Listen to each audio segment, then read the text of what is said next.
Assalamualaikum guys, welcome to my YouTube channel. Anda bersama dengan saya Nick Rahizal. Thank you kepada semua yang dah subscribe dan thank you juga kepada semua yang dah support YouTube channel saya selama ni. Okay guys, sebelum ni saya dah buat 2 video dah pasal CF Moto 500SR Voom ni.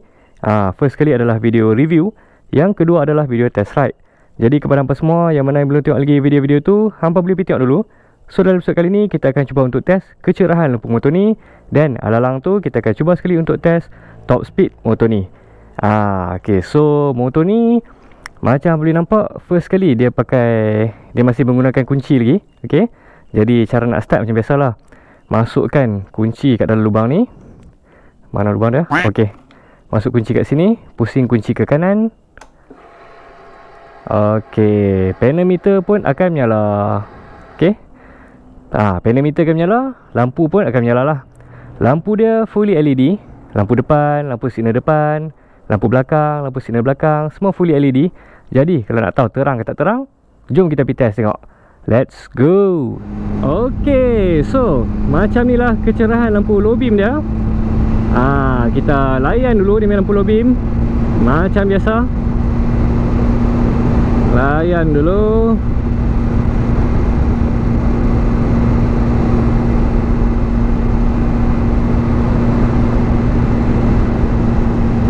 Alright, dia punya lampu low beam first kali yang paling ketara adalah kalau kita tengok dia punya cahaya tu memang terang lah. Okay, especially di bahagian tengah ni, memang terang. Dan dia punya coverage area dia pun memang sangat wide tau. Kita bagi motor ni lepas dulu. Okay, kalau kita tengok dekat belah kanan ni kan, rumput-rumput tepi ni, lepas tu belah kiri pun memang dia cover elok. Okay, dan suluhan dia tu pun memang agak jauh ke depan lah. Jadi overall untuk dia punya lampu low beam memang saya puas hati lah. Okay, dia terang, coverage area wide, dan suluhan dia tu memang agak jauh ke depan. Sekali kat depan tu kita try test tengok dia punya lampu high beam. Kita tengok high beam dia padu ke tak padu.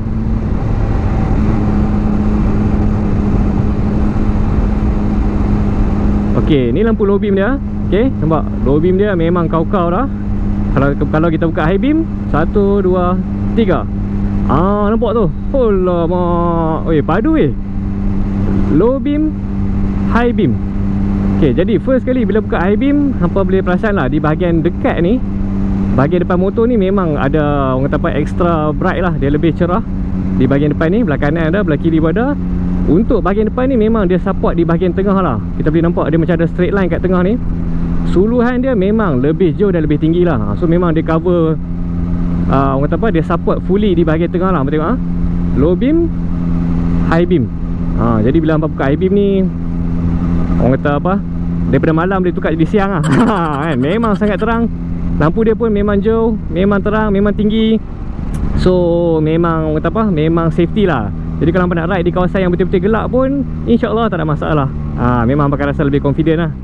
Okay guys, sekarang ni saya berada di atas jambatan kedua Pulau Pinang. So kita akan cuba untuk test top speed motor ni. Tapi macam biasalah, sebelum saya mula, saya akan pesan sikit. Top speed untuk sesebuah motor ni dia dipengaruhi oleh beberapa faktor. Antaranya adalah first kali berat badan rider, lepas tu keadaan jalan dan juga keadaan cuaca. Setiap situasi yang berbeza akan menghasilkan result ataupun top speed yang berbeza lah. Tujuan saya buat video ni hanyalah sekadar info saja. Okay, bukan nak race, bukan nak lumba, bukan nak lawan siapa dapat top speed paling tinggi. Hanyalah sekadar info saja. Saya nak cuba untuk test performance engine motor ni. Jadi kita relax, kita santai, kita chill je, alright. Apa-apa pun jangan sesekali tiru aksi ni. Kepada orang-orang Penang dan yang berdekatan, kalau hampa nak beli motor ataupun nak survey motor, nak main cuci mata, tengok-tengok dulu pun boleh, tak ada masalah. Hampa bolehlah datang ke Taikon Motor HQ Georgetown dekat Jalan Datuk Keramat. Kedai dia memang besar, ada aircon apa semua. Servis dia pun memang tip top. Staff dia memang semua friendly. Dan yang paling penting, harga dia insya-Allah berpatutan. Okay, jom sambung tengok video. Okay, saya tak sabar ni, top visor dulu. Start engine. Okay guys, tahu apa? Tadi saya tengok quick shifter tak on lah pula. Tak tahu dia sama ada saya tertekan ke ataupun dia tak tahu lah, macam mana tiba-tiba boleh turn off. Ni saya dah on balik lah. So jom kita test sekali Shine. Alright, jom kita test tengok. Bismillahirrahmanirrahim. Let's go.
Jadi macam apa boleh nampak dalam video tadi, top speed paling tinggi yang saya berjaya dapat dengan CF Moto 500 SR Boom ni, paling tinggi tadi adalah 226 km sejam pedometer dan juga 208 km sejam GPS. Macam geng, padu ke tak padu motor ni? Okey, bagi saya top speed untuk motor ni kira dah, orang kata memang cun, memang ngam dah. Okey, memang terbaik. Tahu sebab apa? Fun fact untuk apa? Tu dia kan selalu nak speaking kan. Okey, fun fact untuk apa? Motor ni dia lagi laju daripada tu tau, QJ Moto SRK 600RC. Sedangkan yang SRK 600RC tu horsepower dia lebih sikit, dan juga orang kata horsepower dengan torque dia lah lebih sikit kalau compare dengan motor ni. Cumanya mula-mula saya pelik lah juga kan, tapi bila saya cuba kaji tengok, so rasanya disebabkan berat motor lah. Motor ni berat dia 194 kg, yang SRK 600RC tu berat dia 225 kg.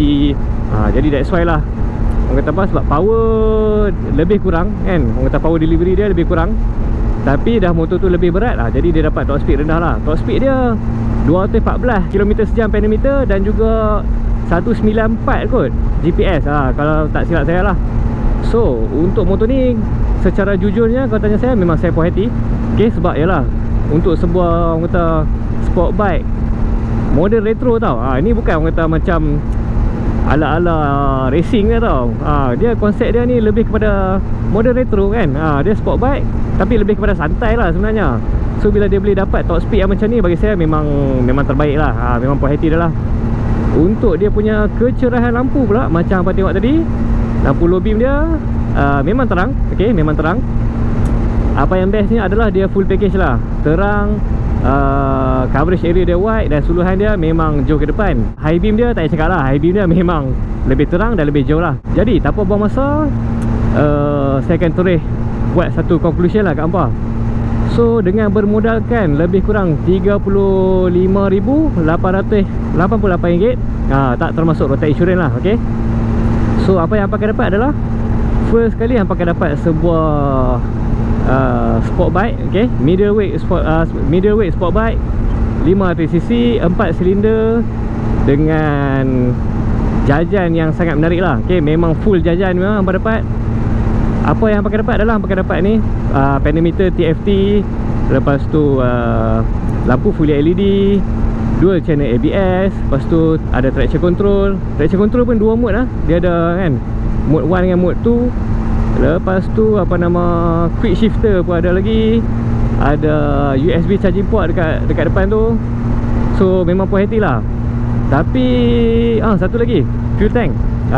Fuel tank dia ni berkapasiti 15.5 liter. So cukup besar lah untuk sebuah sport bike 500cc ni. Jadi estimate lah 15.5 liter ni lebih kurang kalau full tank apa boleh pergi dalam dari 250 hingga 300 lebih sikit macam tu lah. Bergantung pada berat badan masing-masing dan juga bergantung pada speed yang hampa bawa lah. Okey, sama juga macam tadi top speed tu. Top speed pun sama juga. Macam saya dapat 226. Tapi saya test dekat atas jambatan je kan, tepi ni load. Okey, so of course lah angin tu macam kuat sikit.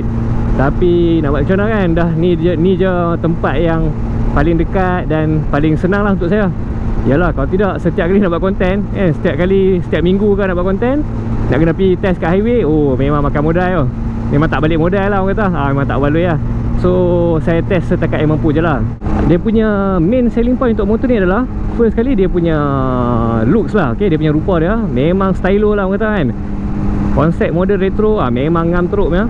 Dan yang kedua adalah dia punya harga lah. Harga motor ni kan dalam 30 lebih je. So ok lah, hampa dapat sport bike 500cc tau. 500cc 4 silinder, penuh jajan, full package.